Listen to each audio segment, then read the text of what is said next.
आगे बढ़ते हैं। और बंगाल में पीएम नरेंद्र मोदी का रोड शो, जहां रोड शो में लोगों की उमड़ी भीड़। आपको बताएं, प्रधानमंत्री नरेंद्र मोदी बिहार के बाद पश्चिम बंगाल के दौरे पर थे, जहां उन्होंने पश्चिम बंगाल को कई तरह की सौगात।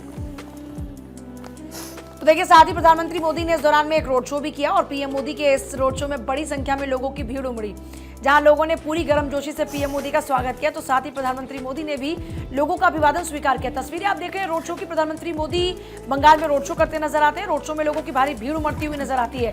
तो ये बंगाल की तस्वीरों को आपने देखा। बिहार बंगाल का प्रधानमंत्री मोदी का दौरा रहता है। बंगाल में जब पहुंचते हैं तो सोचिए, चुनाव अगले साल है, लेकिन प्रधानमंत्री मोदी ने अब जब वो वहां पहुंचते हैं बंगाल में कल, तो वहां पर चुनाव का बिगुल कल ही वो वहां पर जरूर बजा देते हैं, क्योंकि जिस तरीके से ममता सरकार को वो घेरते हुए वहां पर नजर आते हैं, कई सौगातें देते हैं। जैसे अगर आप मेट्रो की सुविधा की बात करते हैं, वहां पर लेबर से बात करते हैं, वहां पर युवाओं से बात करते हैं, जो बच्चे थे स्कूली बच्चे उनसे बात करते हैं, और सीधे तौर पर ममता सरकार का नाम ना लेकर भी ममता सरकार की जबरदस्त घेराबंदी की जाती है।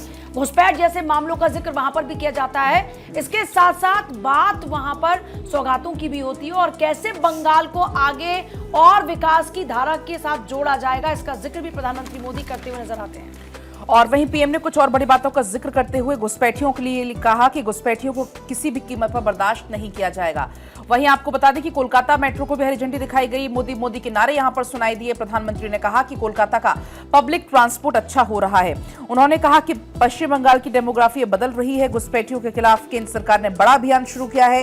ये देश घुसपैठियों को बर्दाश्त नहीं कर सकता है। हमें उन्हें भारत में नहीं रहने देना है, और इसलिए इतना बड़ा अभियान हम चला रहे हैं। आश्चर्य है कि तृणमूल कांग्रेस और कांग्रेस तुष्टीकरण के आगे झुक गए हैं। तो कुल मिलाकर यहां पर विपक्ष पर जमकर हमला बोलते हुए भी नजर आए। घुसपैठियों को बंगाल और देश से भगाने के लिए तृणमूल सरकार को जाना होगा। आपका वोट ये तय करेगा कि घुसपैठियों को देश से बाहर खदेड़ा जाए या नहीं। तो देखिए किस तरीके से प्रधानमंत्री नरेंद्र मोदी की तरफ से टीएमसी पर जमकर हमला बोला गया, तो वहीं ऑपरेशन सिंदूर में इसका प्रमाण देखा।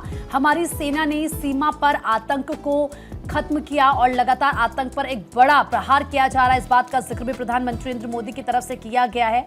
आपको ये बता दें कि प्रधानमंत्री नरेंद्र मोदी ने किस तरीके से टीएमसी पर इस दौरान कड़ा प्रहार करते हुए कहा कि अपनी सत्ता की भूख मिटाने के लिए घुसपैठ को बढ़ावा देने का आरोप उस पर लगाया।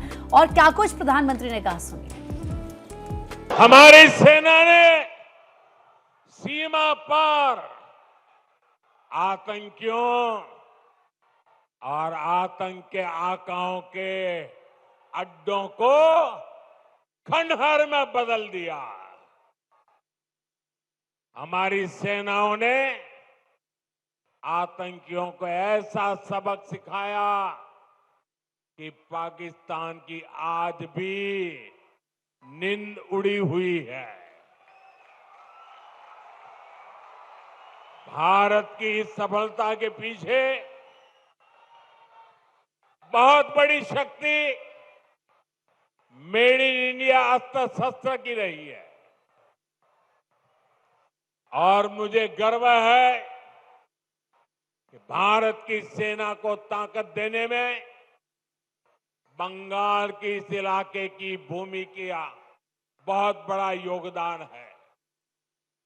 इच्छापुर में गुलामी के कालखंड में डिफेंस मैन्युफैक्चरिंग का काम शुरू हुआ था, लेकिन कांग्रेस की सरकारों ने भारत की ऐसी डिफेंस इंडस्ट्री को बर्बाद कर दिया था, हमारी सेना को विदेशों पर निर्भर कर दिया था। अब भाजपा सरकार ने भारत की डिफेंस इंडस्ट्री को नई ऊर्जा दी। इसका लाभ यहां की फैक्ट्री को भी मिला है। आज ये फैक्ट्री आधुनिक राइफल और अन्य हथियार बना रही है। और देश में घुसपैठ के बढ़ते खतरे की चिंता है। भारत घुसपैठियों को नहीं सह सकता। इन तमाम बातों का जिक्र पीएम ने किया। पीएम ने कहा कि घुसपैठियों को लेकर उन्होंने कहा कि नहीं रहने देंगे, और सरकार ने घुसपैठियों के खिलाफ तमाम बातों का जिक्र उनकी तरफ से किया गया। लाल किले से मैंने देश की एक बहुत बड़ी चिंता की चर्चा की है। ये चिंता घुसपैठ के बढ़ते खतरे की है। कोलकाता के पश्चिम बंगाल के लोग समय से आगे की सोचते हैं। इसलिए आपके बीच मैं लगातार इस बहुत बड़ी राष्ट्रीय चुनौती की चर्चा करता रहा।